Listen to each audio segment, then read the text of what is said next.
What is up, gamers? Problem with filament. So I had black filament in the thing, and then it ran out like 47% of the way printing, and it wouldn't let me put new filament in when I pressed the load filament button.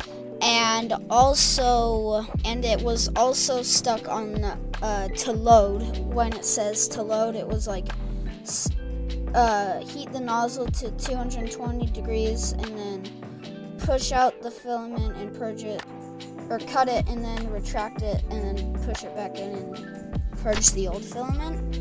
So it was stuck on that, and I couldn't cancel that, so I just had to cancel the entire print. And I tried researching it before I canceled it, but that didn't do anything. So now I just have these, what's called? Secret message.